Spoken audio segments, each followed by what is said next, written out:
puasa sunnah pada hari Senin dan hari Kamis. Apa sumber hukumnya? Diriwayatkan oleh Imam Muslim dari Abi Qatadah.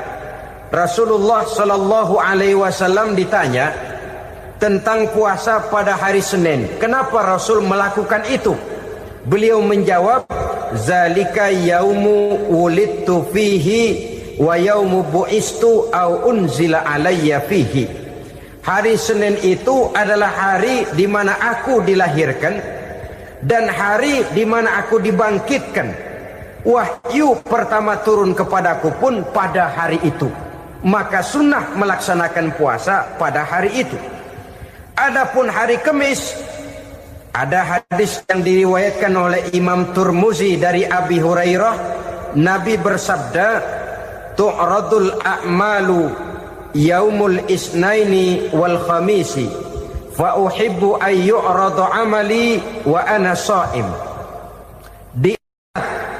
Disetor amal setiap manusia pada hari Senin dan pada hari Kamis.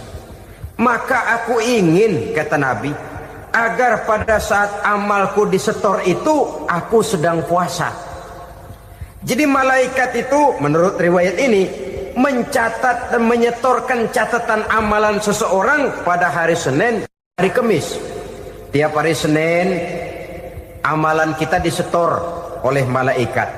Catatan terakhir tentu yang sedang kita kerjakan. Sehingga yang masuk daftar, saya tinggalkan orang ini, dia sedang puasa.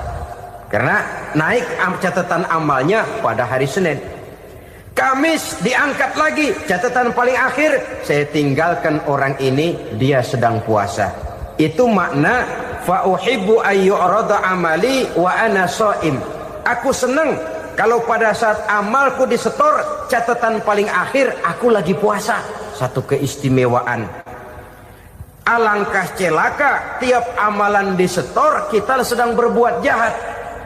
Senin, Kamis, teler, mabok, judi. Tiap amalan disetor catatan akhirnya, saya tinggalkan si fulan lagi teler.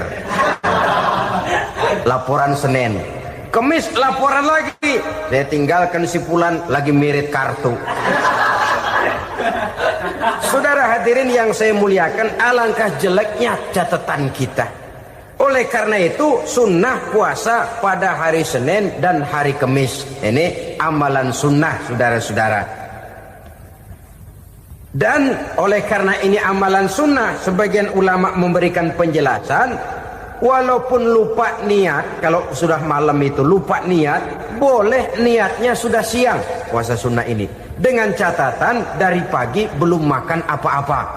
Malam saudara lupa, tahu-tahu ingat ini hari Senin, ini hari Senin, dah jam 10, niatlah jam 10 itu, sah puasanya asal dari pagi belum makan apa-apa. Tapi kalau sudah dapat 2 piring baru niat, jam 10 itu lain, ngojek namanya.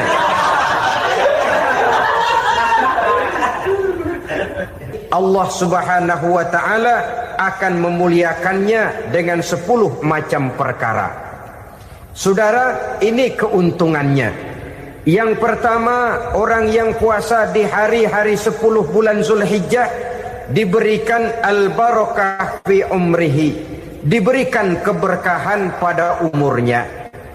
Setiap kita ingin memperoleh umur yang berkah. Umur yang berkah itu yang bagaimana? Apa yang jumlahnya panjang? Mungkin. Tetapi yang jelas umur yang berkah ini adalah umur yang bisa dipertanggungjawabkan di hadapan Allah Subhanahu wa ta'ala. Artinya umur yang diisi penuh dengan kebajikan, umur yang diisi dengan segala macam kegiatan ibadah, dan umur yang dengan demikian sungguh pun kita sudah mati, jasad terkubur dalam tanah, nama kita akan tetap hidup, dikenal orang oleh karena kebajikan yang kita kerjakan. Saya kira akan lebih merupakan azab ketimbang nikmat kalau orang diberikan umur panjang tapi hanya untuk menumpuk-numpuk dosa saja. Kan lebih baik mana? Umur pendek banyak pahala, umur panjang banyak dosa. Lebih baik mana? Saya yakin yang paling baik tentu umur panjang banyak pahala. Paling sial umur pendek dosa melulu. Sudah diberikan umur pendek tidak seberapa, dosa berlipat ganda. Itu kalau orang kampung bilang tekor namanya. Rugi. Umur pendek hanya untuk menumpuk-numpuk dosa. Boleh jadi kalau umat-umat zaman dulu, saudara, mereka diberikan umur panjang. Nabi Adam, kita tahu Nabi Adam itu 2000 tahun umurnya. Nabi Nuh 950 tahun. Umatnya ya rata-rata segitu itu. Nah, kalau mereka misalnya punya umur 800 tahun, lalu 200 tahun mereka melakukan dosa, kan masih punya restan 600 tahun untuk taubat. Karena umurnya diberikan jatah panjang. Kita ini oleh Allah Subhanahu wa taala, umat Nabi Muhammad ini umurnya pendek-pendek. Kalau nyontoh Nabi 63 tahun saja. Kalau diberikan 70 tahun umur kita sekarang, itu sudah dapat jatah lebih 7 tahun. Alhamdulillah bahwa Allah memberikan saat-saat, waktu-waktu, tempat-tempat yang punya nilai istimewa, sehingga umur yang pendek ini bisa bernilai panjang, nilai ibadahnya bisa bernilai pahala seperti umat yang berumur panjang dahulu itu. Karena itu manfaatkan umur dengan baik, dan salah satu keberkahan daripada umur akan datang dengan melaksanakan ibadah puasa sunnah. Ini yang pertama. Yang kedua, az-ziyadatu fi malihi, berikan tambahan hartanya, menjadi orang kaya. Kaya apa? Kaya hati setidak-tidaknya. Karena dengan tekun dan rajin melaksanakan ibadah puasa, yang segera tertanam dalam jiwa seseorang merasakan cukup di dalam kehidupan. Itulah dia orang yang paling kaya, orang yang hidupnya paling cukup. Kalau orang sudah merasa cukup dalam hidupnya, maka itulah dia orang yang kaya. Saudara-saudara kaum muslimin rahimakumullah, puasa sunnah memberikan tambahan harta. Usahanya berkembang, dengan demikian membawa keberkahan, hartanya makin bertambah, akan menunjang ibadahnya kepada Allah, lebih memantapkan dan membawa ketenangan dalam hidupnya. Itu termasuk berkahnya melaksanakan puasa sunnah itu. Yang ketiga, al-hifzu fi iyalihi, diberikan penjagaan, perlindungan terhadap keluarganya. Anaknya sehat, sanak famili dan handai tolannya terjaga dan terpelihara dari segala malapetaka, dari segala mara bahaya. Kesehatannya terjamin dan terpelihara. Itu sudah merupakan modal yang sangat besar di dalam kita mengarungi kehidupan. Sebab rasanya sulit untuk bahagia. Duit kita banyak sekali. Usaha kita selalu mendatangkan untung yang berlipat ganda. Tapi sebentar-sebentar anak kita sakit, yang ampek, yang korengan, yang kena musibah, ndak tak karu-karuan sakit, berobat sampai jutaan rupiah. Itu kan sudah tidak membawa kebahagiaan. Uang masuk yang begitu banyak jumlahnya, habis akhirnya untuk berobat saja. Sebenarnya hitung-hitung ya seri-seri juga. Usaha berhasil, duit banyak, habis untuk berobat. Lah sama juga saudara-saudara. Jadi dengan demikian, biar duit kita banyak, asal keluarga pada sehat saja, udah enak bener itu. Duit banyak, ekonomi cukup, keluarga sehat, nikmat rasanya menjalani kehidupan ini. Yang kiamat sudah duit kagak barang seperak, keluarga ampek semua. Kiamat sudah. Saudara hadirin yang saya hormati, jadi yang ketiga, Allah memberikan pemeliharaan terhadap keluarganya. Satu kali orang dipelihara Allah, tidak satu kekuatan pun yang bisa mencelakakan. Satu kali orang disengsarakan Allah, tidak satu tenaga pun yang mampu menyelamatkannya. Itulah sebabnya perlindungan Allah, pemeliharaan Allah terhadap diri dan keluarga sangat kita perlukan di dalam kehidupan ini.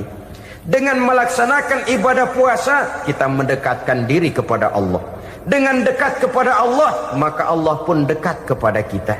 Sehingga dalam hadis qudsi dikatakan, ta'arraf ilallahi firraha ya'rifka fi syiddah. Ingatlah kepada Allah di waktu kamu senang, agar Allah ingat kepada kamu di waktu kamu susah. Yang kita laksanakan kadang-kadang sebaliknya. Waktu susah kita ingat Allah, waktu senang kita lupa Allah. Akhirnya nanti pada waktu kita melarat, kebelangsak, susah dan sebagainya, pertolongan tidak akan datang kepada kita. Benar, ta'arraf ilallah firraha ya'rifka fi syiddah. Ingatlah kepada Allah di waktu kamu susah, ingatlah kepada Allah di waktu kamu senang, agar Allah ingat kepadamu di waktu kamu mendapat kesusahan. Umumnya watak manusia memang kalau sudah dapat susah, ingat kepada Allah. Waktu duduk, waktu berbaring, sambil tidur, dalam segala keadaan Allah disebutnya, Allah dimintakan pertolongannya. Tapi dikala dia berada pada posisi di atas angin, merasa senang, bahagia, Allah terlupakan. Saudara-saudara kaum muslimin, itu yang ketiga. Yang keempat, at-takfiru li sayyiatihi. Orang yang melaksanakan puasa sunnah itu diampuni segala dosa dan kesalahan yang telah dilakukannya. Dan yang kelima, at-tad'ifu li hasanatihi, diberikan balasan yang berlipat ganda dari segala kebaikan yang dikerjakannya. 1 berbalas 7, 7 bisa berbalas 10, 10 masih berbalas 100, masih ditambah dengan wallahu yudha'ifu liman yasha. Allah melipat gandakan pahala orang-orang yang dikehendakinya. Maka carilah satu kebaikan yang apabila kita kerjakan, dosa akan dihapus dan nilai pahalanya menjadi berlipat ganda. 1 kali kita bekerja, 2-3 pulau bisa kita raih dan kita jangkau. Yang keenam, orang yang melaksanakan puasa sunnah di bulan Zulhijjah, at-tashil li sakarati mautihi, diberikan kemudahan pada saat menghadapi sakaratul maut. Maut a mysterious problem. Dia adalah pintu yang setiap orang pasti akan memasukinya. Bahwa mati adalah mati, itu semua kita tahu. Tapi hakikat orang pada saat menghadapi mati itu kan berbeda-beda. Ada yang matinya itu gampang sekali, persis orang tidur saja, tidak nampak gelisah, tidak bikin susah yang hidup, tidak gelimpangan di tempat tidur, persis seperti orang mau tidur saja. Ada yang sulit sekali menghadapi sakaratul maut, gelimpangan di tempat tidur, bikin bingung orang yang nunggu. Kadang-kadang seperti kerbau digorok lehernya.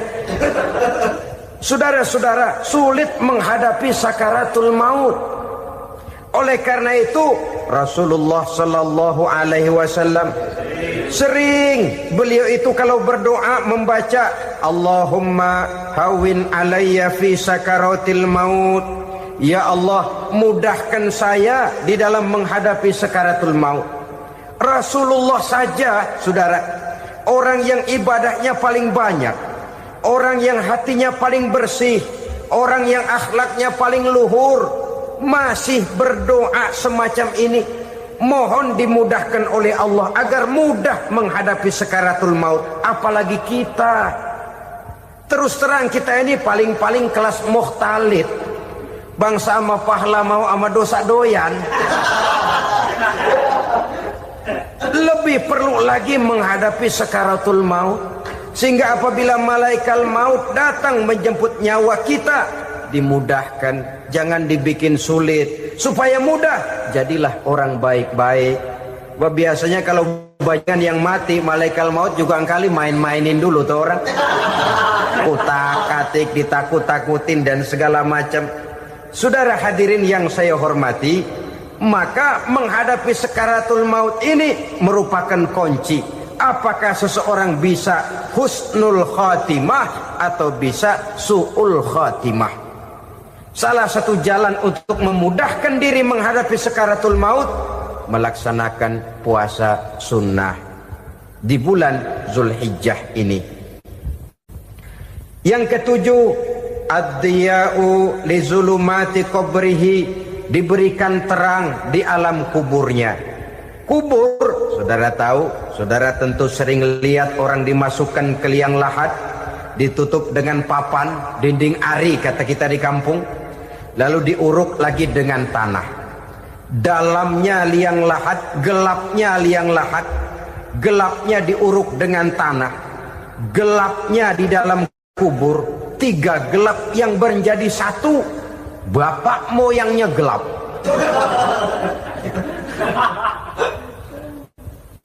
Puasa sunnah ini merupakan terang di alam kubur kita nanti. Yang kedelapan, at-tasqil limizanihi, diberikan keringanan pada timbangan di hari akhirat nanti. Bahwa setelah dibangkitkan dari kubur, setiap kita akan menghadapi perhitungan, akan ditimbang segala macam kebaikan dan segala macam kejahatan yang pernah kita lakukan di dalam kehidupan. Orang yang melaksanakan ibadah puasa sunnah, at-tasqilu limizanihi, diberikan keringanan timbangan hari akhiratnya nanti. Yang kesembilan, an-najah minal bala, diberikan keselamatan dari segala macam bencana. Dan yang ke-10, as-su'ud ala darajatihi, diberikan ketinggian, naik derajatnya, derajat di dunia, lebih-lebih lagi derajat di akhirat nanti. Ini keutamaan yang diberikan Allah Subhanahu wa ta'ala kepada mereka yang melaksanakan ibadah puasa 10 hari di bulan Zulhijjah menurut penjelasan sebagian dari para ulama kita. Jadi setelah puasa Muharram ada lagi puasa Zulhijjah. Kemudian puasa sunnah yang ketiga, puasa sunnah pada hari Senin dan hari Kamis. Apa sumber hukumnya? Diriwayatkan oleh Imam Muslim dari Abi Qatadah, Rasulullah sallallahu alaihi wasallam ditanya tentang puasa pada hari Senin. Kenapa Rasul melakukan itu? Beliau menjawab, zalika yaumu wulidtu fihi wa yaumu bu'istu au unzila alayya fihi. Hari Senin itu adalah hari di mana aku dilahirkan dan hari di mana aku dibangkitkan. Wahyu pertama turun kepadaku pun pada hari itu. Maka sunnah melaksanakan puasa pada hari itu. Adapun hari Kamis, ada hadis yang diriwayatkan oleh Imam Turmuzi dari Abi Hurairah, Nabi bersabda, tu'radul a'malu yaumul isnaini wal khamisi fa uhibbu ay yu'rada amali wa ana sha'im. Disetor amal setiap manusia pada hari Senin dan pada hari Kamis. Maka aku ingin, kata Nabi, agar pada saat amalku disetor itu aku sedang puasa. Jadi malaikat itu menurut riwayat ini mencatat dan menyetorkan catatan amalan seseorang pada hari Senin, hari Kamis. Tiap hari Senin amalan kita disetor oleh malaikat. Catatan terakhir tentu yang sedang kita kerjakan, sehingga yang masuk daftar, saya tinggalkan orang ini, dia sedang puasa, karena naik catatan amalnya pada hari Senin. Kamis diangkat lagi, catatan paling akhir, saya tinggalkan orang ini, dia sedang puasa. Itu makna fa uhibbu ayyurada amali wa ana shaim. Aku senang kalau pada saat amalku disetor, catatan paling akhir aku lagi puasa. Satu keistimewaan. Alangkah celaka tiap amalan disetor kita sedang berbuat jahat. Senin, Kemis, teler, mabok, judi. Tiap amalan disetor, catatan akhirnya saya tinggalkan si fulan lagi teler. Laporan Senin. Kemis laporan lagi, saya tinggalkan si fulan lagi mirit kartu. Saudara hadirin yang saya muliakan, alangkah jeleknya catatan kita. Oleh karena itu sunnah puasa pada hari Senin dan hari Kemis. Ini amalan sunnah saudara-saudara. Dan oleh karena ini amalan sunnah, sebagian ulama memberikan penjelasan, walaupun lupa niat, kalau sudah malam itu lupa niat, boleh niatnya sudah siang puasa sunnah ini, dengan catatan dari pagi belum makan apa-apa. Malam saudara lupa, tahu-tahu ingat ini hari Senin, dah jam 10, niatlah jam 10 itu, sah puasanya asal dari pagi belum makan apa-apa. Tapi kalau sudah dapat 2 piring baru niat, jam 10 itu lain, ngojek namanya.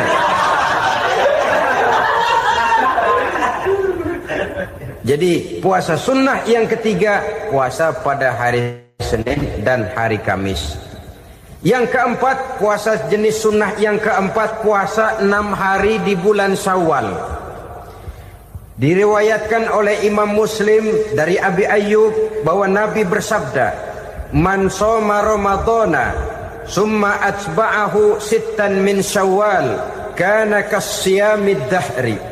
Barang siapa yang berpuasa di bulan Ramadan kemudian diikutinya dengan 6 hari di bulan Syawal, maka dia seolah-olah seperti orang yang berpuasa 1 abad lamanya. Allahu Akbar.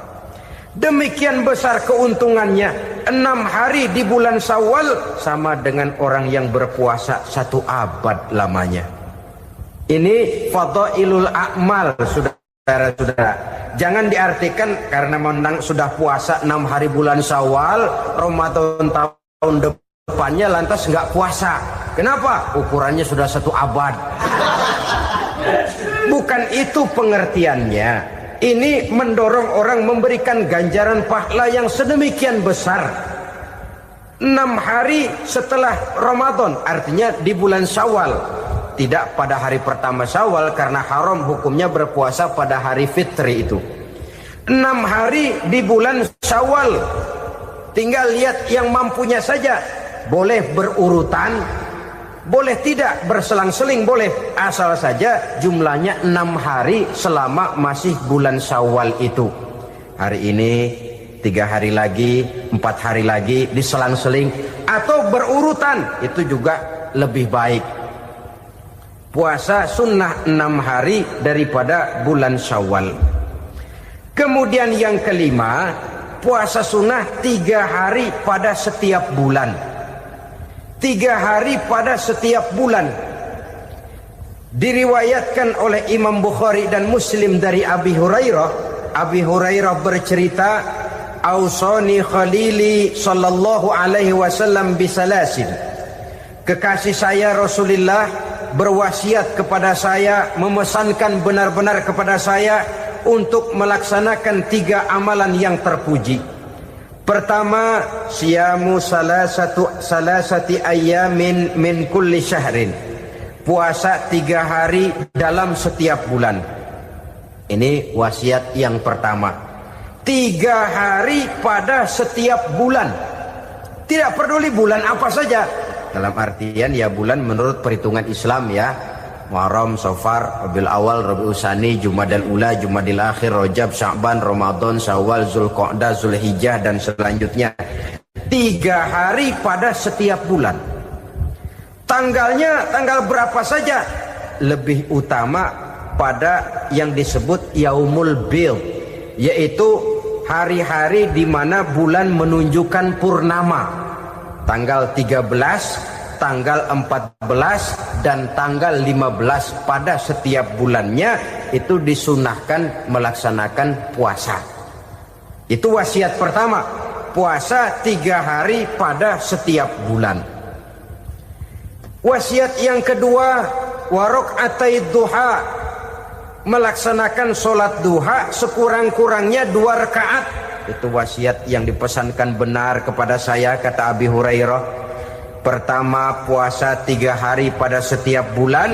Yang kedua, usahakan jangan meninggalkan 2 rakaat minimal daripada sembahyang duha. Kita tahu sembahyang duha itu sembahyang sunnah di waktu pagi seketika matahari naik sepenggalahan. Sekurang-kurangnya 2 rakaat, sebanyak-banyaknya 8 rakaat. Di antara fadilah atau keutamaan daripada sholat duha ini yaitu menyangkut masalah rezeki dan usaha. Kemudian wasiat yang ketiga, wa an utira qabla an anama. Beliau sangat berwasiat kepada saya untuk sholat witir sebelum tidur. Artinya sholat malam sebagai amalan sunnah di dalam kehidupan kita. Jadi saudara-saudara, dalam hidup ini kita akan selalu berbentur dengan keperluan. Kalau pada satu saat kita sudah sampai kepada tahap berpikir ini keperluan saya, tentu hal-hal semacam ini akan kita kerjakan. Kita belum tergerak melaksanakan ini semua oleh karena barangkali kita merasa belum memerlukannya. Karena itu marilah kita berusaha di samping melaksanakan puasa yang wajib juga melaksanakan puasa yang sunnah di dalam kehidupan kita. Ini jenis puasa-puasa yang sunnah. Kemudian yang kedua, ada macam puasa yang disebut puasa nazar. Hukum pelaksanaannya wajib apabila nazarnya sudah terwujud. Puasa nazar, puasa yang dikaitkan dengan suatu persoalan. Umpamanya, kalau saya lulus ujian, saya akan puasa 1 minggu lamanya. Begitu ujiannya ternyata lulus, dia wajib bayar nazarnya. Puasa 7 hari, tidak lagi sunnah tapi wajib karena dia nazarkan. Asal saja tidak sah nazar kepada yang makruh apalagi kepada yang haram. Umpamanya nazar kalau tembus 6 nomor mau puasa 3 hari. Itu nazar semacam itu bukan saja tidak sah tapi haram hukumnya. Tidak boleh nazar kepada yang makruh apalagi kepada yang haram. Jadi apabila maksud yang sudah kita niatkan tercapai, wajiblah nazar itu dibayar, yaitu kalau nazarnya sunnah melaksanakan ibadah puasa.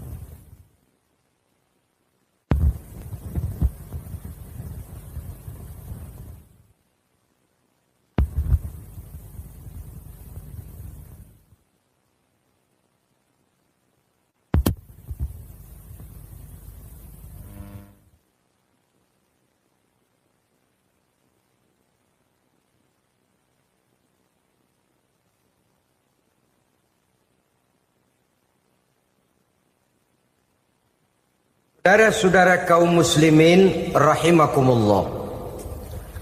Jenis puasa yang ketiga kita kenal dengan puasa wajib. Dan ini kita laksanakan pada bulan suci Ramadan. Tentang teknis pelaksanaan ibadah puasa di bulan Ramadan sudah pernah saya bicarakan pada pertemuan tentang Ramadan dan Idul Fitri. Pada kesempatan ini saya hanya ingin mengajak bahwa di dalam melaksanakan ibadah puasa Ramadan ini marilah kita mengadakan evaluasi. Kenapa demikian?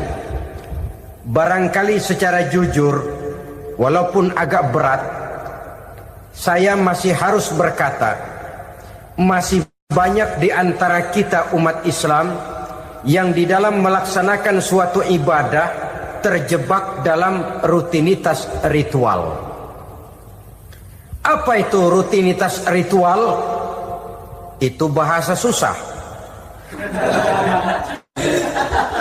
Berhubung saya tidak ingin bicara yang susah-susah, kita bicara yang mudah-mudah saja. Maksud saya, banyak di antara kita umat Islam yang di dalam melaksanakan suatu ibadah itu hanya dengan prinsip asal sekadar gugur kewajiban saja. Akibatnya, sampai sejauh mana ibadah itu berhasil membentuk kepribadian diri kita, kita jarang mengadakan evaluasi dan penilaian. Solat yang penting gugur kewajiban. Puasa yang penting sudah gugur kewajiban. Haji yang penting sudah gugur kewajiban. Maka jangan heran kalau itu yang jadi prinsip, ibadah lantas tidak punya dampak dalam membentuk kepribadian diri. Banyak orang yang rajin sholat tapi munkarnya jalan terus. Sampai kadang-kadang kita bingung, yang sembahyang dia, yang nyolong dia. Puasanya kelihatannya tekun, tapi tidak punya kepekaan sosial. Sama yatim piatu bersifat masa bodoh, sama fakir miskin malah gemes. Tidak lantas tumbuh kepekaan sosial, walaupun dia sudah ikut merasakan tidak enaknya lapar dan haus. Ada juga yang sudah haji 4-5 kali mondar-mandir Jakarta Mekah, tapi gaya hidupnya tetap seperti katak di kolong tempurung, picik, sempit pandangan, dangkal hati, tidak terbuka walaupun sudah melihat Islam dalam skala internasional. Yang dia lihat, yang dia saksikan, yang dia pandang tidak sanggup menggugah dan mengubah jiwanya, tidak bisa mewarnai pandangan hidupnya. Inilah akibatnya kalau ibadah hanya dikerjakan dengan prinsip asal sekadar gugur kewajiban. Hasilnya yaitu tadi, hajinya cuma menang topi putih sama serban. Sholatnya cuma prinsip asal gugur kewajiban. Begitu juga puasanya, begitu juga zakatnya dan ibadah-ibadah lainnya. Bukan tanpa satu maksud. Jikalau Allah Subhanahu wa ta'ala memerintahkan kita melaksanakan ibadah puasa di bulan suci Ramadan, bahkan maksud itu sangat pada penghujung ayat yang memerintahkan kita puasa. Ya ayyuhalladzina amanu kutiba alaikumus syiyam kama kutiba alal ladzina min qablikum la'allakum tattaqun. Orang yang beriman diwajibkan atas kamu berpuasa, telah diwajibkan juga kepada orang-orang yang sebelum kamu, la'allakum tattaqun, agar kamu dengan puasa itu menjadi manusia yang bertakwa kepada Allah Subhanahu wa ta'ala. Dengan kata lain, berhasil atau tidak puasa Ramadan kita ini akan nampak takwa kita meningkat atau tidak setelah kita melaksanakan ibadah puasa. Sehingga kalau orang mengatakan Ramadan itu merupakan month of training, bulan latihan, keluar latihan tentu harus semakin naik dan baik gaya kehidupan kita. Jadi tujuan utama daripada pelaksanaan ibadah puasa adalah untuk membentuk manusia yang bertakwa. Nah, takwa itu kata Imam Qusairi hurufnya ada 4. Ta, qaf, wawu, ya. Masing-masing huruf ini simbol dari pribadi orang yang bertakwa, bina dan dibentuk oleh pelaksanaan puasanya. Mari kita lihat. Huruf ta adalah lambang dari sifat tawadhu, rendah hati. Orang yang bertakwa, orang yang tidak mempunyai sifat sombong. Puasa menanamkan kita kesadaran terhadap kelemahan, terhadap keterbatasan, terhadap segala ketidakmampuan yang kita miliki. Ya Allah, baru sehari nggak kena makan, nggak kena minum, sudah begini lemesnya. Puasa memang, kalau pagi orang masih sehat, masih terdorong oleh sahur. Siang masih lumayan, tapi zuhur ke atas biasanya mulai sikap lemah manusiawi, keterbatasan kekuatan biologis itu mulai nampak. Dari sini tanam satu kesadaran. Kalau begitu apa yang mau disembuhkan di hadapan Allah? Kaya, siapa sih orang paling kaya? Ilmu, siapa sih orang paling pintar? Pangkat, siapa sih orang paling tinggi jabatannya? Dari sifat semacam ini lahir introspeksi. Rasa mawas diri, timbul sifat tawaduknya, rendah hatinya, tidak melonjak menjadi angkuh dan sombong lantaran sedikit kemampuan dan kekuatan yang dimilikinya. Lalu untuk sikap yang lebih jauh, terbentuklah apa yang dinamakan stabilitas temperatur batin. Orang tetap konstan menjaga nilai-nilai idealisme yang pernah dimilikinya. Dia mulai dengan adil, dia berjalan tetap dengan keadilan, dan dia berakhir juga tetap dalam keadilan. Jangan mulainya adil, tengahnya setengah adil, di akhirnya malah zolim sama sekali. Ini tidak punya stabilitas temperatur batin. Kan banyak orang begitu toh. Mulanya benar, belakangan mau benar sendiri. Mulanya sudah rela berkorban buat kepentingan orang banyak, belakangan malah selalu mengorbankan kepentingan orang banyak. Waktu di bawah rajin baca ayat kursi, dapat kursi lupa ayat. Stabilitas temperatur batin, tertipu oleh perasaan seolah-olah situasi dan kondisi sudah serba memungkinkan, sudah serba menguntungkan. Orang yang dibentuk pribadinya oleh pelaksanaan ibadah puasa, dia sadar apapun keberhasilannya, apapun kedudukannya, apapun nilai kekayaannya, itu cuma sebagian kecil sekali dari apa yang ada pada zat Allah Subhanahu wa ta'ala. Hati tidak takabur, sesuai dengan namanya takabur dari kalimat takabbaro ya takabbaru, membesar-besarkan diri. Orang yang suka membesar-besarkan diri, orang yang tidak yakin bahwa dirinya orang besar, lalu dibesar-besarkan dirinya. Sebenarnya itu sudah satu sikap di mana dia tidak percaya kepada diri sendiri. Dirinya sebenarnya bukan apa-apa, cuma ingin dianggap besar, lalu dibesar-besarkan. Takabbur namanya. Puasa sekali lagi melatih kita menanamkan kesadaran akan kelemahan dan keterbatasan kita sebagai makhluk. Itu sikap tawadu. Fir'aun, saudara tahu Fir'aun, lama-lama dia jadi raja, lupa diri dan lupa daratan, melonjak menjadi angkuh dan sombong sampai kepada puncak kekurang ajarannya, memproklamirkan dirinya menjadi Tuhan. Hitler juga begitu. Pendeknya orang manakala tidak ada kesadaran tentang dari mana segalanya berasal dan kemana segalanya akan kembali, dia mudah out of control. Kalau sudah out of control, maka dia akan melakukan perbuatan yang melampaui batas. Itu yang pertama. Jadi orang takwa, orang yang rendah hati, salah satu tujuan daripada pelaksanaan ibadah puasa menanamkan sikap rendah hati. Dari sikap rendah hati ini yang timbul lalu apa? Kepekaan sosial. Kalau saya puasa, saya sudah merasakan bagaimana tidak enaknya lapar. Saya sudah merasakan bagaimana tidak enaknya haus. Tapi bagaimanapun, saya lapar cuma sebentar, saya haus cuma sebentar. Selesai maghrib, lapar saya hilang, haus saya hilang. Bagaimana yatim piatu, orang-orang tua jompo yang perlu santunan, orang-orang miskin yang terkapar di kolong-kolong jembatan, yang tiap hari merasakan perasaan seperti ini, tanpa tahu kapan hidup dan nasibnya akan berubah. Tidur beratapkan langit, berselimut koran. Kalau demikian, saya ini beruntung. Kalau demikian, apa yang bisa saya lakukan untuk mereka?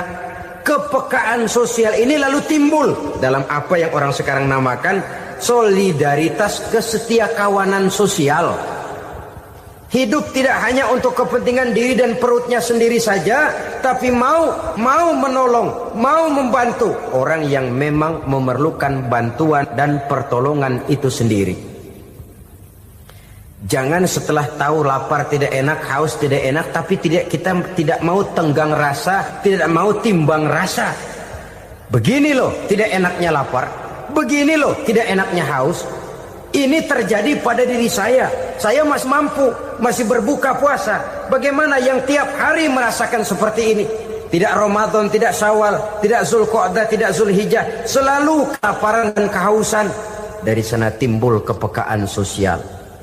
Lalu lahirlah sikap pemurah, dermawan, mau menoleh ke kiri dan ke kanan. Bahkan Al-Quran itu sampai mengancam betul. Ara'aital ladzi yukadzibu bid-din fadzalika allazi yad'ul yatim wa la mendustakan agama. Islam mendustakan Islam. Salat dia tapi mendustakan salat. Puasa dia tapi mendustakan puasa. Siapa mereka itu? Fadzalika allazi yad'ul yatim. Merekalah orang-orang yang meninggalkan anak-anak yatim. Wa la yahuddu ala ta'amil miskin, dan tidak pernah memberi pertolongan, tidak memerintahkan memberi makan kepada fakir miskin, walaupun dia berada pada posisi dan kondisi yang memang dia mampu. Nah, kalau dia tidak mampu itu lain soal. Dia mampu, dia tahu dan dia diam saja. Itu termasuk yukadzibu biddin. Orang-orang yang mendustakan agama. Berlindung kita kepada Allah, jangan sampai termasuk ke dalam kelompok itu. Yang kedua saudara, huruf takwa itu qaf. Qaf adalah lambang dari sifat qanaah. Qanaah artinya merasa cukup. Puasa melatih kita untuk bersikap cukup dalam hidup. Kalau kita perturutkan menjelang saat berbuka, menunggu waktu berbuka, istilah orang di Jawa Barat ngabuburit katanya. Kita menunggu saat berbuka, segalanya saja ingin kita beli, segalanya saja ingin kita minum, semuanya saja ingin kita makan. Sebab nafsu sudah begitu berupa. Perut sudah sedemikian lapar, kerongkong sudah sedemikian haus. Rasanya semuanya saja ingin kita telan. Tapi tahukah kita bahwa setelah maghrib berbunyi, berapa banyak yang kita makan, berapa banyak yang kita minum? Sesuaikah dengan keinginan kita tadi siang? Tadi siang semuanya ingin kita makan, tadi siang semuanya ingin kita minum. Setelah berbuka, berapa banyak yang kita makan, berapa banyak yang kita minum? Itulah kehidupan. Segalanya ingin kita kuasai, segalanya ingin kita punyai, tapi berapa sih yang benar-benar kita perlukan? Maka orang kaya adalah orang yang hidupnya cukup. Orang miskin hakikat yang selalu merasa kurang. Bagaimanapun besar rumah, banyak uang kita, berpuluh kendaraan kita, kalau hidup selalu merasa kurang, itu artinya kita masih miskin. Maka jikalau ingin menjadi orang kaya, kuncinya hakikatnya cuma satu, hati kita merasa cukup dengan yang diberikan Allah, bersyukur atas segala nikmatnya, dan dengan syukur itu, nikmat itu akan ditambah oleh Allah Subhanahu wa ta'ala. Puasa menimbulkan sifat qanaah, dan qanaah adalah watak daripada orang-orang yang bertakwa kepada Allah Subhanahu wa ta'ala. Persis seperti orang minum air laut. Makin diminum, makin haus. Makin diminum, makin kering tenggorokan. Begitulah orang berhadapan dengan materi. Tadinya dia akan senang kalau dia merasa punya tanah ratusan hektar. Sudah ratusan hektar, tidak cukup ngelamun lagi, alangkah nikmatnya kalau bisa beli gunung. Gunung dibeli. Sudah punya gunung, lihat laut. Aduh, kalau laut juga bisa dibeli, beli lagi laut. Sudah punya laut, lihat ke atas langit, ada yang jual apa enggak ya?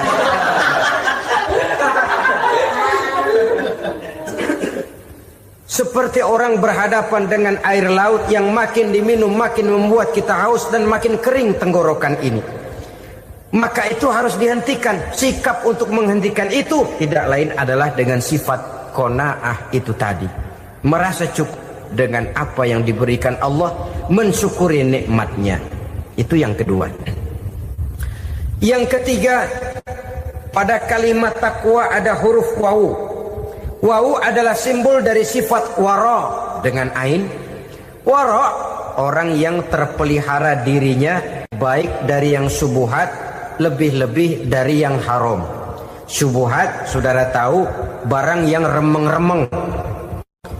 Tapi sungguh pun remeng-remeng, kira-kira prosentasenya 70-30. 70% haram, 30% kemungkinan halalnya. Maka yang syubhat lebih baik dijauhi daripada diambil. Orang yang punya kepribadian wara, dirinya terpelihara, jangankan dari yang haram, dari yang syubhat saja dia sanggup menjaga dan memelihara dirinya. Oleh karena itu saya heran kalau orang di bulan Ramadan dia sanggup menjaga diri di waktu siang dari jenis makanan yang halal, dari jenis minuman yang haram. Ada tahu nganggur di meja siang, enggak dia makan. Ada air teh nganggur di meja siang, enggak dia makan, padahal itu jenis makanan dan minuman yang halal. Tapi ketika datang maghrib, dia berbuka dengan makanan yang dibeli dari uang yang dihasilkan dengan cara yang haram. Bukankah itu sesuatu yang terbalik? Bukankah dengan demikian sudah tidak lagi menimbulkan sikap yang bisa memelihara dan menjaga kepribadian diri? Orang yang membiasakan diri terpelihara dari yang syubhat apalagi yang haram, maka baik yang dipakainya, yang diminumnya, yang dimakannya terdirilah dari barang-barang yang baik yang dihalalkan oleh agama. Wara. Kemudian yang keempat, pada huruf kalimat takwa ada huruf yakin. Huruf ya, simbol dari sifat yakin. Orang yang puasa dibentuk kepribadiannya mempunyai satu keyakinan yang tangguh, dan keyakinan adalah ciri daripada orang yang takwa. Kita lihat yang dipanggil melaksanakan ibadah puasa ini kan iman. Karena memang sulit untuk melaksanakan puasa kalau tidak iman yang jadi dasar. Setidaknya seperti sudah pernah saya sampaikan, ibadah puasa ini memang sulit terkena penyakit show. Kalau kita sholat barangkali terangsang karena kelihatan orang lain. Kalau kita pergi haji mungkin jadi sugesti karena orang banyak tahu. Kalau kita bayar kita jadi terangsang karena banyak orang lihat. Tapi kalau sudah puasa, puasa itu kan yang tahu cuma kita dan Allah saja. Ya kita sholat, orang lain lihat, kita jadi rada semangat. Kita pergi haji, orang lain banyak ngantar, kita semangat. Kita bayar zakat, orang lain banyak saksikan, kita bersemangat. Tapi kita puasa, siapa yang mau nyaksiin kita puasa? Siapa yang mau memuji kita puasa? Siapa yang mau menyanjung kita puasa? Itu cuma urusan kita dan Allah. Oleh karenanya dasar daripada pelaksanaan ibadah yang harus mencegah tenggorokan segalanya jadi nikmatan. Tidak ada kerja yang lebih indah selain kerja yang didasarkan kepada satu keyakinan bahwa yang kita kerjakan itu adalah sesuatu yang benar. Dalam hal ini sesuatu yang diperintahkan oleh Allah Subhanahu wa taala kepada kita. Saudara-saudara kaum muslimin rahimakumullah. Demikianlah titik evaluasi kita. Jangan berpuasa hanya dengan prinsip asal sekadar menggugurkan kewajiban saja, yang akan berakibat Ramadan tahun ini berakhir begitu, Ramadan terjebak menjalani rutinitas ritualnya saja. Bahkan kadang-kadang yang nyata betul, Nabi menganjurkan tingkatkan ibadah pada 10 hari yang akhir di bulan Ramadan. Tanggal 20 sampai akhir Ramadan. Yang kita praktekkan malah kegiatan ibadah kita justru menurun pada 20 Ramadan yang akhir. Coba lihat 20 Ramadan ke atas. Itu pasukan tarawih paling kelas 60-70 tahun ke atas. Kemana yang lain sudah berpikir menghadapi lebaran, berpikir pulang mudik, berpikir macam-macam. Akibatnya konsentrasi ibadah lalu buyar. Dianjurkan Rasul, tingkatkan ibadah pada 10 hari yang terakhir. Kita malah makin ke akhir makin lancip.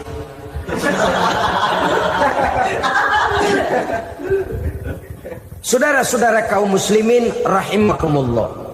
Kita terjebak oleh sesuatu yang sementara, oleh sesuatu yang bersifat kulit, lalu meninggalkan isinya.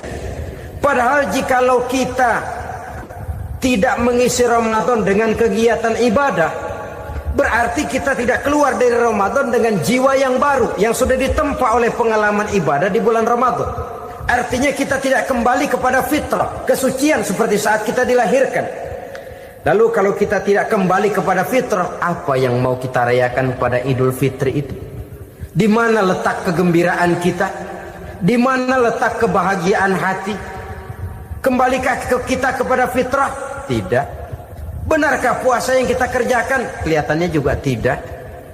Adakah dampak dari pelaksanaan ibadah dalam pribadi kita? Tidak. Kadang-kadang Ramadan selesai malah teriak merdeka.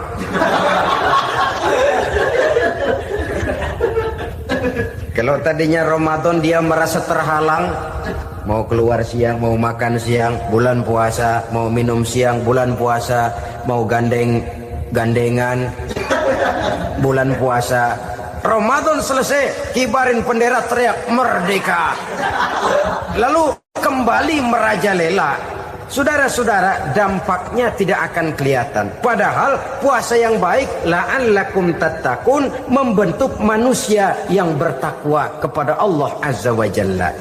Nah, sekarang apa kemudahan dan keistimewaan yang akan diberikan Allah kepada mereka yang sampai kepada tingkat takwa ini?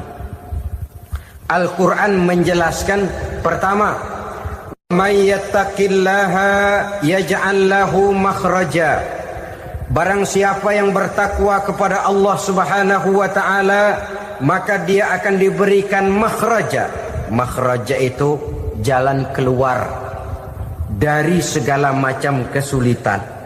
Jalan keluarnya ada saja. Menurut ukuran kemampuan dia tidak mungkin, mustahil, tidak bisa, mana mungkin. Tapi pada waktunya ada saja jalan keluarnya. Termasuk jenis yang yaj'al lahu makhraja. Orang yang bertakwa kepada Allah selalu diberikan jalan keluar dari segala kesulitan yang dihadapinya. Siapa sih orangnya yang tidak pernah sulit dalam hidup? Siapa orang yang tidak pernah mengalami kesulitan? Tapi kadang orang menilai, itu kelihatannya hidupnya enak aja ya, kayaknya gak pernah mengalami kesulitan.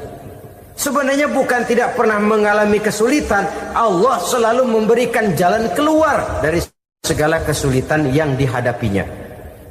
Lah kalau Allah yang memberikan jalan keluar, tentu sangat mudah sekali. Orang yang bertakwa diberikan jalan keluar dari segala macam kesulitan. Satu. Yang kedua, wa yarzuqhu min haitsu la yahtasib. Dia akan diberikan rezeki oleh Allah dengan jalan yang tidak disangka-sangka. Rezekinya datang dengan cara yang tidak disangka-sangka. Gajinya mungkin kecil, tapi penghasilannya gede. Kan itu yang penting. Gaji dan penghasilan kan lain tuh. Boleh jadi gaji kecil, asal penghasilan gede, kan nikmat hidup itu. Nah, penghasilan ini ada yang bisa kita perkirakan. Bisa kita perkirakan. Misalnya gaji itu tadi. Kalau saya kerja, gaji saya begini. Ada rezeki yang masuk min haitsu la yahtasib. Tidak kita sangka-sangka. Tidak kita duga-duga. Tahu-tahu ada saja rezeki. Datang orang, bawa persoalan yang mendatangkan hasil. Sebab rezeki, jodoh, maut memang seperti bayangan. Kita uber-uber dia lari, kita diem dia diem. Kan gemesin itu. Bayang-bayang itu begitu. Kita kejar, dia lari. Rezeki juga begitu. Kita diem, dia diem. Setengah mati yang namanya rezeki kita cari, kita uber. ngobek sampai ratusan bohong kita kerjain. Tapi memang belum waktunya, ya sulit untuk tembus. Tapi kadang-kadang giliran kita nongkrong di rumah, datang orang bawain rezeki. Itulah yang namanya rezeki. Tapi ini untuk orang yang bertakwa. Kalau tidak punya kredibilitas takwa, jangan lalu pakai ayat ini. Diberikan Allah dengan rezeki dengan jalan yang tidak disangka. Kan ada ayatnya dah, kita mah manteng aja di rumah dah. Ntar juga tuh rezeki datang. Ini fasilitas yang diberikan kepada orang yang wa may yattaqillah, bertakwa kepada Allah, yarzuqhu min haitsu la yahtasib, diberikan rezeki dengan cara yang tidak disangka-sangkanya. Maka kadar ketakwaan jangan membuat kita buruk sangka. Tuh orang ya nggak kemana-mana, duitnya ada aja. Kalau dia takwa, Allah berikan jalan keluar. Yang lantas ngelihat kiai orangnya ahli ibadah, ilmunya tinggi, akhlaknya luar biasa, takwanya tinggi, rezekinya lancar, lalu husnuzon nih kiai nggak kemana-mana, duitnya banyak, miara tuyul kali ini. Itu termasuk jaminan Allah yang masuk kategori min haitsu la yahtasib. Yang ketiga, yaj'al lahu min amrihi yusra, dimudahkan segala urusannya, dimudahkan segala urusannya. Kemudian yang keempat, yukaffir anhu sayyiatihi wa yu'azzim lahu ajra, diampuni segala kesalahannya dan dibesarkan pahala kebaikan yang dikerjakannya. Maka mudah-mudahan puasa yang kita kerjakan mengantarkan kita kepada ketakwaan kepada Allah, dan takwa membuka janji Allah kepada kita di dalam kehidupan ini.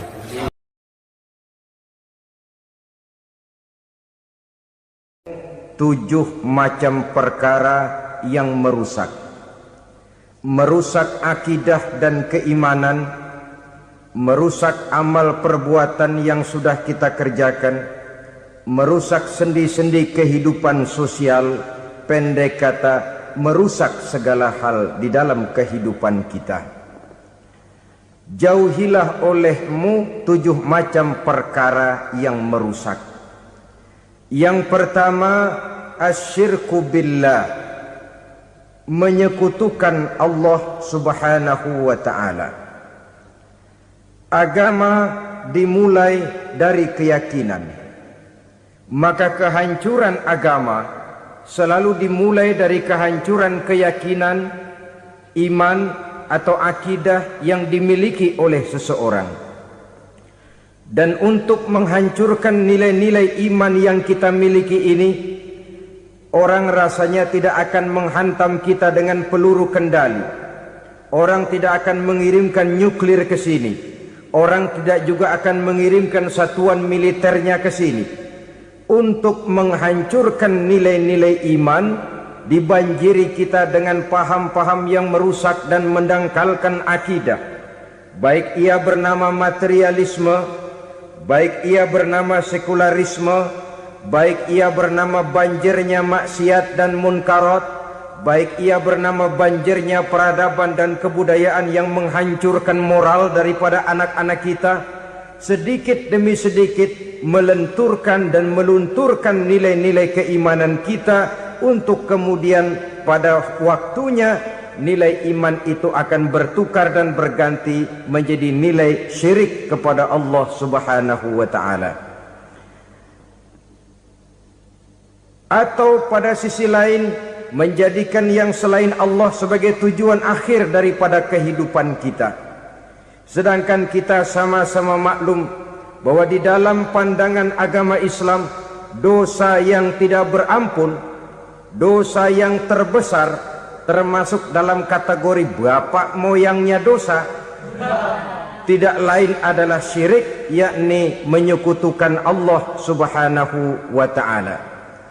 Pola penghancuran iman ini memang berstrategi. Ditawarkan kita kepada paham materialisme, paham kebendaan, di mana otak menempati urutan sebagai ranking pertama, Tuhan jatuh pada urutan kedua. Lalu menyusul kepada paham sekularisme, Allah dipisahkan dari seluruh kegiatan hidup ini. untuk pada gilirannya menjadikan yang selain Allah sebagai tujuan akhir daripada seluruh kegiatan hidup kita. Oleh karenanya, kewajiban menjaga nilai-nilai iman ini merupakan kewajiban yang mulia tetapi berat, tidak hanya untuk kita, tetapi juga bagaimana mewariskannya kepada anak-anak kita, generasi yang akan datang. Orang-orang tua bijaksana yang diceritakan di dalam Al-Quran, kalau sudah berpikir tentang anak-anaknya, pertanyaan yang paling mereka risaukan ialah, ma ta'buduna min ba'di. Anakku, kalau pada satu saat aku, ayahmu sudah tidak ada lagi di dunia ini, meninggalkan kamu semua, ma ta'buduna min ba'di, apa yang akan kamu sembah nak? Jikalau sekarang ayahmu masih mau ke masjid, masih mau melakukan rukuk dan sujud, masih beribadah menyembah Allah Subhanahu wa taala, kalau orang tuamu sudah tidak ada, ma ta'buduna min ba'di, masihkah engkau mau datang ke masjid? Masihkah engkau mau rukuk dan sujud? Masihkah engkau mau menyembah Allah Subhanahu wa taala? Pertanyaan ini yang dipikirkan oleh Nabi Yakub kepada putra-putranya. Pertanyaan ini yang diteruskan oleh Nabi Ibrahim kepada anak-anaknya. Pertanyaan ini yang diwariskan oleh generasi ulama'us salafus saleh kepada para generasi berikutnya. Bagaimana kita generasi sekarang? Kita orang-orang tua sekarang bukan berfikir ma ta'buduna min ba'di, malah yang kita fikirkan ma ta'kuluna min ba'di. Kalau bapak tidak ada nanti kamu makan apa nak? Perkara kamu nyembah apa, urusan nomor 18. Yang penting kamu nanti hidup bisa makan nak. Maka kita sibuk mewariskan harta kepada anak-anak kita.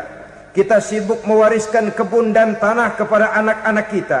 Kita sibuk mewariskan pabrik kepada anak-anak kita, sementara kita lupa mewariskan intan yang paling mahal, mewariskan mutiara yang paling berharga, yaitu nilai iman kepada Allah Subhanahu wa taala.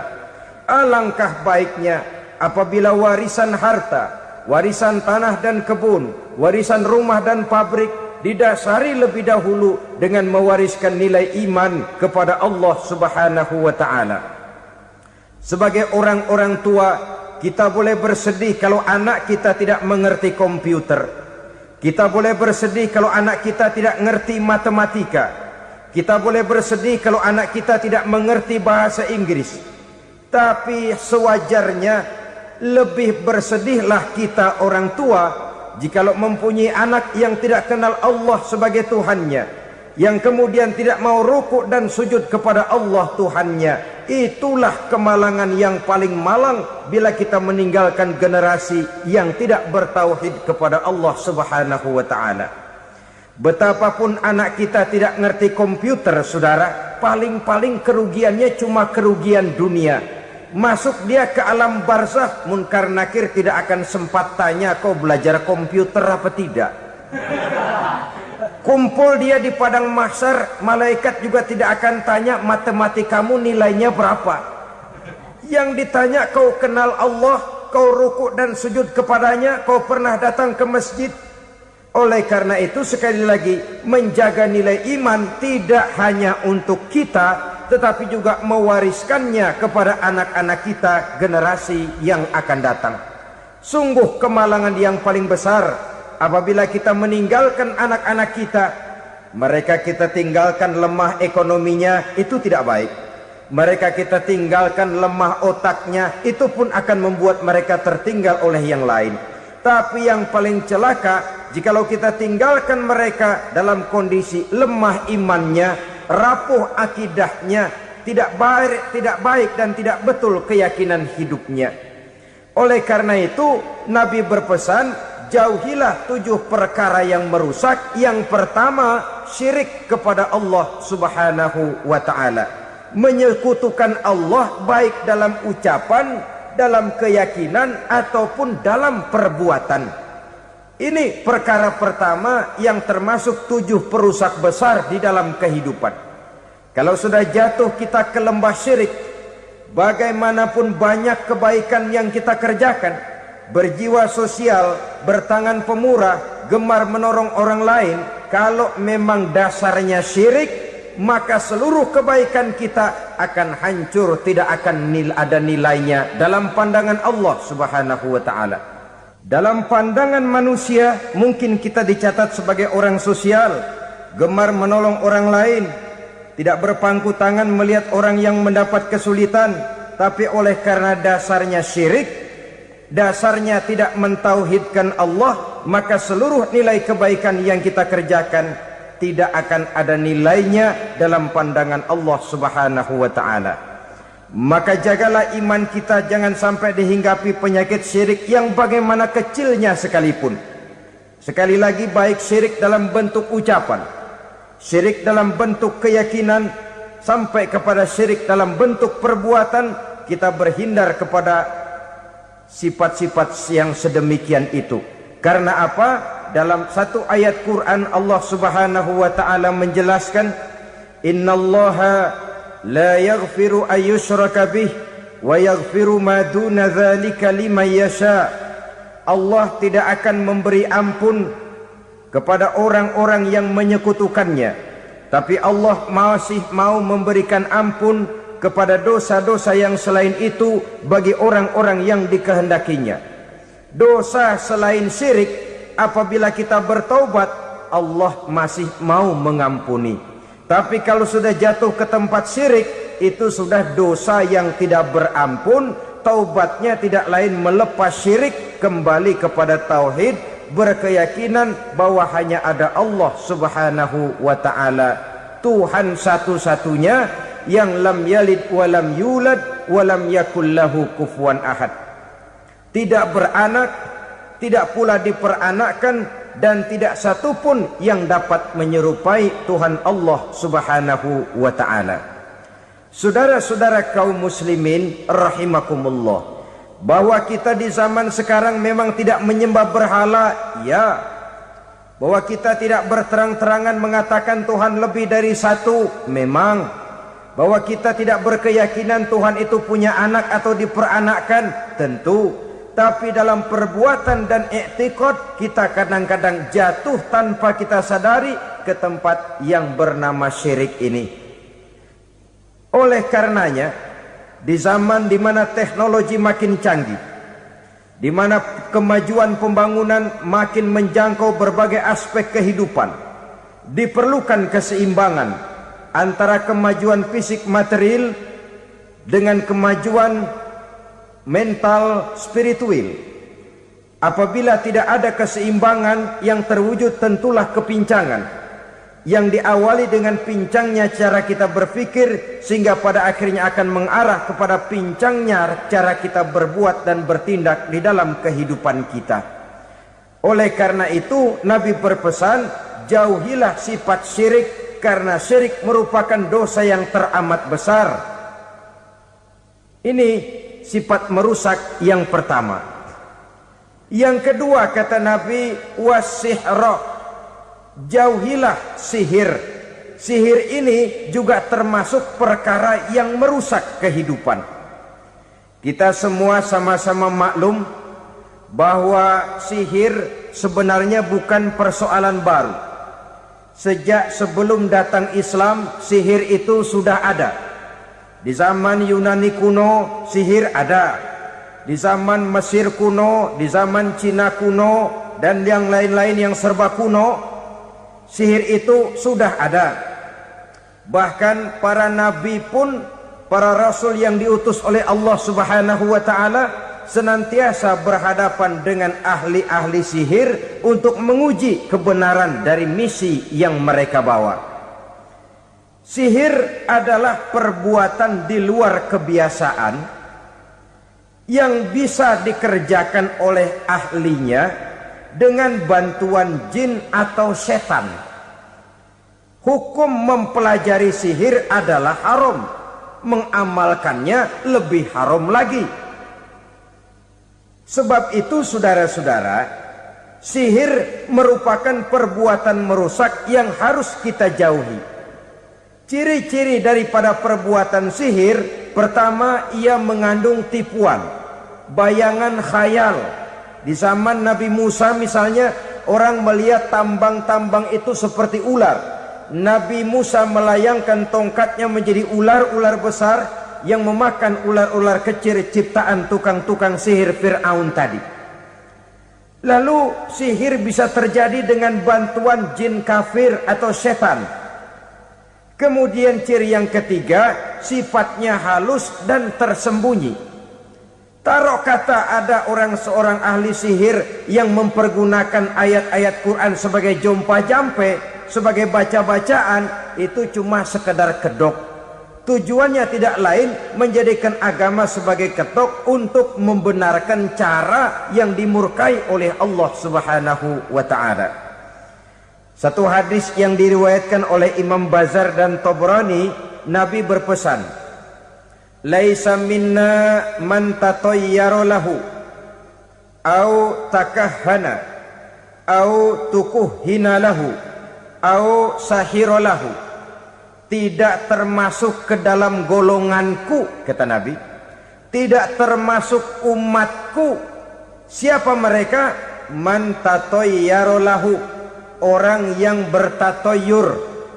Apa tatoyur itu? Dari kalimat toyaro, artinya terbang. Toir biasa diartikan dengan burung. Tatoyaro percaya kepada suara-suara burung. Man tatayyara lahu, mempercayai, meyakini dengan benar-benar kepada suara beburungan. Kan suka ada itu, nah bunyi burung tuh, maling liwat. Maling liwat. Burung bunyi, maling liwat. Itu termasuk tatayyara lahu, percaya kepada suara burung. Kan aneh kalau suara orang nggak dipercaya, suara burung malah dipercaya. Ada ustadz ceramah, kiai ngaji, nggak mau didengerin, burung dengerin bener. Nah, suaranya dari sebelah mana? Belah kulon. Nah, itu tandanya ano. Habis dihitung-hitung. Itu termasuk tatayyara lahu. Au takahana, atau bertenung, au tukuhina, atau minta ditenungkan, au sahirolahu, atau melakukan perbuatan sihir atau minta disihirkan. Laisa minna, tidak termasuk ke dalam golonganku, kata Nabi.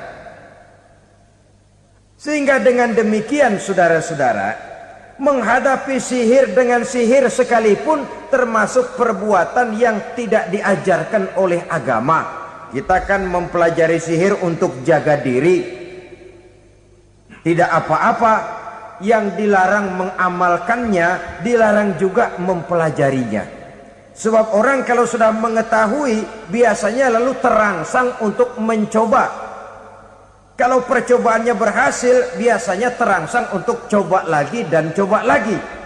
Pada akhirnya ketagihan, lalu beralih menjadi profesi, apalagi itu nanti bisa mendatangkan hasil uang. Saudara-saudara kaum muslimin rahimakumullah, kita manusia makhluk nyata. Kita hidup di alam nyata, terikat oleh sunnatullah, causality.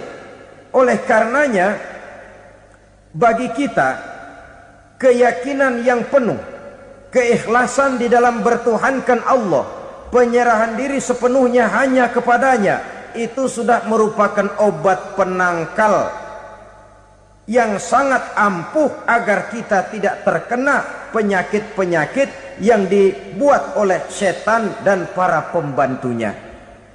Sehingga beberapa ayat Quran mengajarkan, misalnya a'udzu bikalimatillahi tammati min syarri ma khalaq, atau bismillazi la yadurru ma'asmihi syai'un fil ardi wala fis sama, dengan menyebut nama Allah yang tidak bisa mendatangkan bahaya sedikit pun, dari baik yang datang dari langit maupun yang datang dari bumi.